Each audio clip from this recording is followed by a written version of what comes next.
She's won an award. She's won the Liz Carpenter Award 3 times, which is an award that we give out.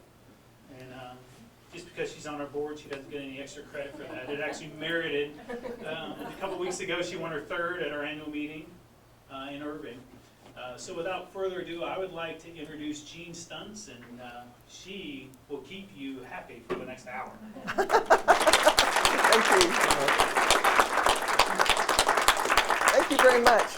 And I'm going to sit since I'm going to be talking here for a while. So, can you still see me? All right. I want to thank all of y'all for coming out. I know it's a little breezy outside today, so I appreciate you fighting the wind to make it over here. And I want to thank the Panhandle Plains Historical Museum staff for, as always, having just a wonderful event and making everything run so smoothly. So thank you to all of you.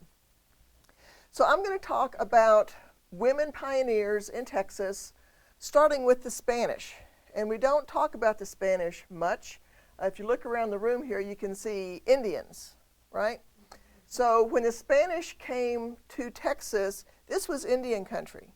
And Indians were all over the place. And different Indians were in different areas. There were the Caddos in East Texas. There were the Tonkawas in Central Texas. There were the Coelticans sort of around San Antonio. And they had all over the years kind of worked out who lived where and who had what hunting grounds. And they would kind of fight from time to time over expansion or contraction. But they had things worked out among themselves. And then the Spanish come in. And the Indians were not happy because they knew how many people the land could support.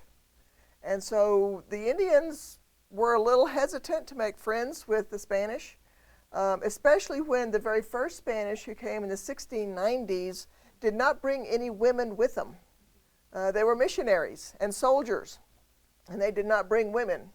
And they expected the native groups to provide cooking and cleaning and all of the womanly chores as part of their labor that they were going to owe to the missions. Well, unsurprisingly, the Indian women weren't happy about this. And those missions mostly failed because the Indians saw no benefit in doing what the Spanish wanted them to do. But the Spanish kept trying, and so they settled in San Antonio in 1718, and there was the mission there that we all know as San Fernando de Bejar, right? Now we know it as the Alamo. The mission as part of the villa, the city that was there, but it was very small.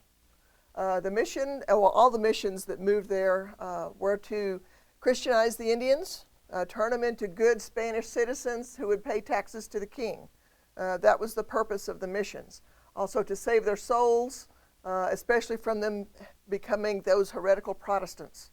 This was the time of the Reformation and the Counter-Reformation, if you know your European history. And so the religious motivation was very sincere and very earnest and very deep. So the Spanish came into Texas, not really expecting to find any gold or silver as they had in Mexico or other places in the Americas. They came to Texas for religious purposes to convert the Indians, but also to keep the French from coming in from Louisiana. They were afraid the French were going to come sort of ooze through Texas and get to the more valuable places like New Mexico. So they wanted to establish a town in San Antonio to prevent this French incursion. And so this time they did bring women. It was still mostly a mission and presidio, but there were also settlers who came to live in San Antonio who had their families there. And the conditions in San Antonio at that time were awful. Most of the buildings were jacals. These are huts that are made by sticking small branches or cane upright and then sort of plastering over. And most of these little houses were maybe 10 foot square. All you did inside was sleep. Everything else was done outside. The cooking, everything else was done outside. The water came from the San Antonio Creek, which had pretty good water most of the year. They used that to irrigate their crops. So they were getting started, but it was just floundering. And it was really hard to get anybody to move there from the more central parts of Mexico. And Spain was just right out of the question. Nobody wanted to leave Spain to come to Texas because there were all these Indians, right? It was dangerous. It was poor. So for a decade or so, the Spanish Crown tried to figure out ways to get more people to come to Texas. And finally, they figured out they would have to bribe people. Now, they didn't call it that, but they would give anyone who moved to these settlements in Texas land, just land for free, which was an amazing thing for anybody living in Europe because you could not buy land. All the land was owned by the king or the nobility, and if you were a regular person, there was no way you could own land. So the offer to own land was a big one. The Crown would also provide livestock and tools so that you could set up your farm and make a living. And this was important to a lot of people, the settlers would be granted the title of Hidalgo. This was the lowest level of nobility. It means son of somebody.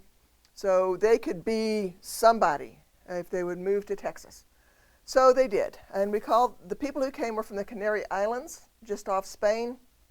The Canary Islanders, the Bejareños, came and really established San Antonio as a viable city. There were enough of them where they could trade with each other. They could trade back and forth with Saltillo. They could trade back and forth with Louisiana, even though that was kind of illegal. But they could make a living and they could prosper.